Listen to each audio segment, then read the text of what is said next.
is EconoChat. Let's talk business with Mr. Daniel Steinman. A warm welcome to everyone. Welcome back.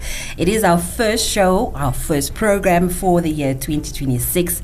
Welcome, Mr. Daniel Steinman. It's good to have you back. Thank you, Elsie. 2026, it's something to look forward to economically for the country, but also just to quickly go back into what has happened in 2025, Mr. Daniel Steinman. Can you give us a recap of the highlights that, made us come here and we sit here and we talk about Namibia's economy? Are you asking me about 2026 or are you just fibbing? Well, I know it's the beginning of the year, but let's go back to the third quarter last year. Yes, let's go back to that. The latest statistics that we have.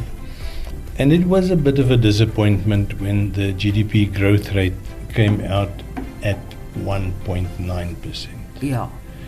Because you have to see this in context. The beginning of the year, first quarter, and I'm talking about calendar quarters here. The first quarter, calendar quarter, we had nearly 5% growth. And second quarter, a little bit subdued, but also still relatively good. And then came the third quarter, and it was really flat. Now, you have to remember that 1.9% is a nominal figure.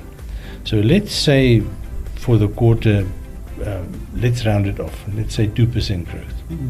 So if we had 5% growth and then 4% growth and then 2% growth, you're looking at, for the 3 quarters, at about 12% nominal growth. Now, that's a far cry from real growth. And there's a whole lot of gymnastics that the statisticians do with the data before we actually get them released as statistics.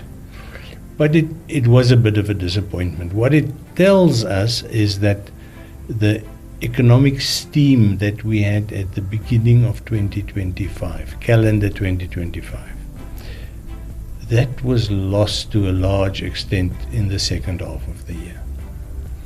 And I've got my own opinion on what would be the reason. You know that I keep an eye on cost of living, that I'm very fond of calling it a cost of living crisis.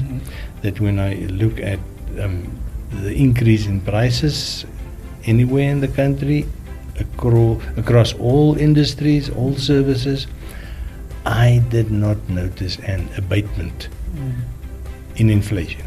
And you asked me to go back. What I would tell you is that we came into 2025 with relatively high, mild to high inflation, but not low. And the expectation was for inflation to settle back around 3%. And that didn't happen. Even the figures I've seen for the fourth quarter of last year, we're still there just below 4%, 3.6 I think. So the average annual inflation rate for 2025 is going to come very close to 4%. Now what happens is, and this is a very practical thing, people come into the year with a certain buoyancy, an exuberance, expectations. And then their employers find it difficult. They are under cash flow constraints. The sales are not going the way they want to. The hype that we had around oil and gas is not materializing into anything. And slowly but surely, over a 6-month period, the business environment slows down. And that also means that in terms of salaries and household income, mortgages, people become very reluctant to go buy a first house or even to sell the house they've got and go try and upgrade to a bigger house. They hold back on car sales. You could also see that it was only towards the very end of the year that car sales made a bit of a comeback. For most of the year, they were less than 2024. And the big reason, the main thing, is inflation. So it becomes a bit futile to talk about 2025. I think all in all, overall, a disappointing year. not the expectations that we had at the beginning of the year. Yeah. It's borne out by the statistics. And everybody is asking me why, especially given the fact that since the end of February we had good rains, and you know how Namibians are. Yeah. Water from heaven, smile in the heart. Yeah. It depends the psychological side of our approach to business to a very large extent. Yes. Despite that, I mean, if you see month after month after month that your reserves are shrinking, or that you are in overdraft and your overdraft just keeps getting bigger and bigger and bigger, and you have to go beg the bank every second month for a slight increase, then you're not willing to spend. Now remember, what I always say is spending is a form of investing.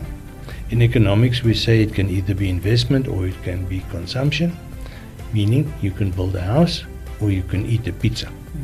It's the difference. Yes. But even if you eat the pizza, if enough people eat enough pizzas, the pizza parlor can build their own property. You see, so the whole economy is interconnected. It doesn't work in silos.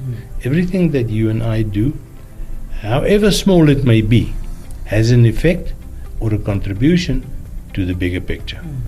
And if the bigger picture starts stalling, slowly you are eroding the confidence. And people don't want to make bigger financial commitments. And then you start seeing it in the statistics, and it usually comes out in the second half of the year. So if I can summarize, let's throw 2025 over our shoulders. Not a good year. Let's forget about it and look forward to what we can expect in 2026. Let's go for a quick short break, and once we come back, we will hear from Mr. Danny Steinman what his expectations are for 2026.